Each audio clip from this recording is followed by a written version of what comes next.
basically, my hand's gone orange. Right, Joe has decided I have to do some of the cooking videos as well now, so I am going to do what I do best, which is skip all the recipes and just make stuff up as I go along. It will either work or it won't, but we'll find out. I am in the mood for meatballs, so what I'm going to do is make some chili con carne cheese stuffed meatballs, and it couldn't be simpler. I've got mince in my tub. Forgot the word there. I have got some chili con carne mix because I'm too lazy to go out and work out what the ingredients for that are, and I've got an onion. So I'm going to start quickly dicing up the onion, and then I'm just going to stick it all into that into that tub and mix it up. So very quickly dice up the onion. Right, so I've chopped up these onions. I may have chopped up too much, so I'm only going to put half of it in there. The other half I'll use in a second. We can go in there. Keep them there. I'll be using in a second. Right, and my chili con carne mix. I'm not putting in the full chili con carne mix of this either, because I'm saving some for later. For the next bit. So you've got onion, meat and chili mix in there. Just basically get your hands stuck into it and start mangling it together. It'll bind it and turn it into effectively stuff that you can use as meatballs. You could just roll them out, but I have to be a bit pretentious and make them stuffed meatballs because, well, why wouldn't you? Cheese is better in everything. If you weren't on a low carb diet like Joe's put me on, then in this mix for the meat you would put an egg and probably some breadcrumbs to bind it. I'm just forgoing them and seeing what happens. So it's all nicely bound together. The onions may be a bit too chunky, but fuck it. We'll see. The next step is to basically, my hand's gone orange. Okay, so we've got our meat mix. The next bit is, again, lazy bugger, grated cheese. Small portion of the cheese, and just basically pray that you haven't bought the stuff that doesn't bind together. I think I have. Get some solid cheese out of the fridge. Yeah, get a higher fat cheese. That's not going to work. Okay, as regularly happens with all of my recipes, like I said, they're not recipes. I just make it up as I go along. So, because the cheese I've got is too dry and not enough fat to actually squish into balls, I'm just going to mix some cheese into the meat mix because I think that'll be an interesting flavour. So, handful of cheese in there and back to mangling.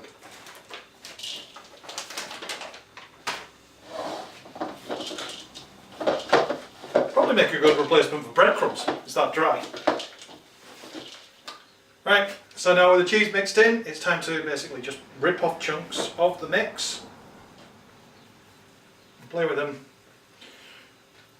Roll them into ball shapes.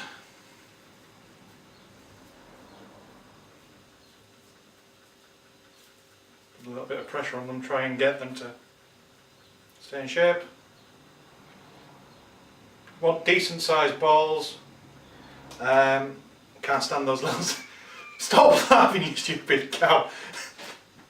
You want decent sized ones because we're not Swedish. So I'm just going to put them in there, and then once we've made them all, I'm going to fry them.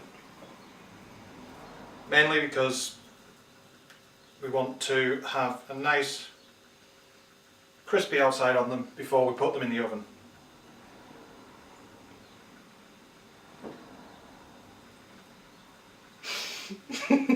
What? It was like testicle size. It was like, ooh, look at my testicle. Right, so we've turned them all into balls, and now I'm going to take them over to that pan that I've had it in there, and basically quickly fry them to crisp the outside so that they cook properly. Right, you can't see me from over there, but I set up the other camera, which you might actually have in shot. So, but now it's just quickly fry the outside.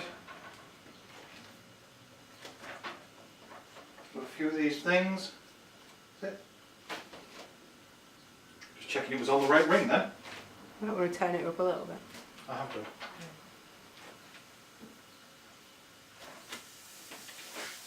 I won't fry too many of them at once because you want to be able to bat them around a little bit with the cooking implement that I forgot to pick up. It's not. Right, just so that you can see this, I'm going to pull this over. It should start looking like that fairly early on. Don't worry about getting them too completely cooked because they are going in the oven afterwards. So I'm going to get on with cooking the rest of these, and Jo is now going to show you what she's going to do instead of pasta. I would put this with pasta, but currently I'm not allowed that anymore. So, over to her.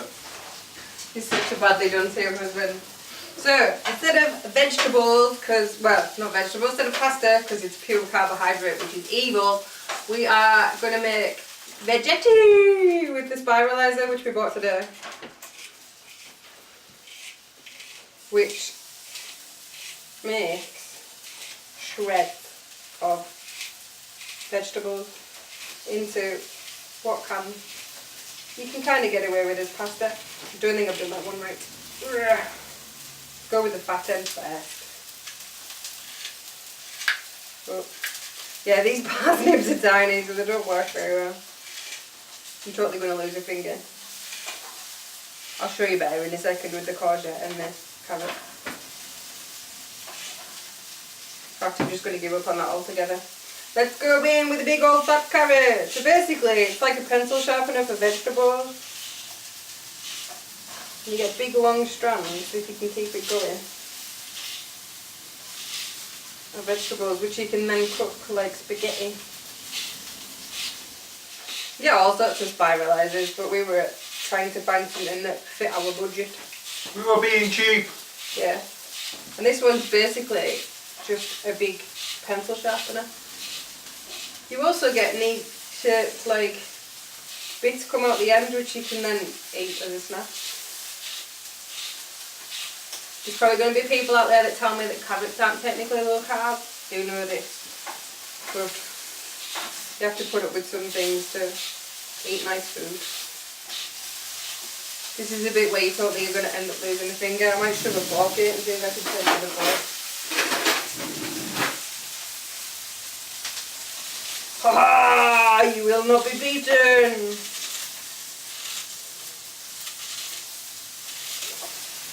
This is what you end up with. Carrot spaghetti. Alright, so all my meatballs are fried. I am now going to quickly reuse that pan that I've got there to flash fry off. Well, just basically fry off the remaining onions a little bit. Right. So quickly fried off the onions, and I'm going to put them into this dish. Observant among you will realise this is the dish that I put the raw meatballs into. I did wash it before I did this, so they're going in there. Then, because meatballs are best with a tomato sauce, this is why I saved some of the Chilli Con Carne mix. So I've got a jar of Passata. I'm going to throw it into this dish.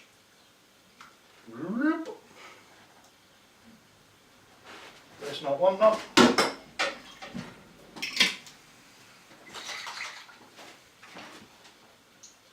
Like so. Throw in the rest of the chili mix. And for a little bit of pep, some fresh chili paste. I'm going to stop there because I've just seen Jo's face. She's terrified of this stuff. And just take a fork and mix this stuff up, mix up the sauce. This will just give the tomato sauce a little bit of the chili flavouring above and beyond what will come out of the meatballs on their own. But I want to make sure it's got the right seasoning. I'm saying that as if I know what I'm doing. Right, so that's now all mixed in. All that's left is basically take meatballs, dunk them. Stick them in the tomato sauce. Fairly evenly spread apart. And then stick it in the oven for a while. How long? Until it looks like it's done. Yeah, why not? I'm doing this on video, I may as well pretend I know I'm pretentious. So, tomato sauce over the top of them, so that they're fully coated. Right, all stirred in the oven. Right, so they've been in the oven for about 25 minutes. Jo quickly fried up the veggetti with a little bit of butter, which we're just going to unceremoniously dump on the plate. And then over here is that chop. It is now. Right, you've got your meatballs which should have finished cooking off really nicely. Or you can just put on the plate and then drown it in sauce. So that's it. That's Chilli Con Carne Meatballs. The recipe changed about halfway through, but I'm going to go eat now, so go away.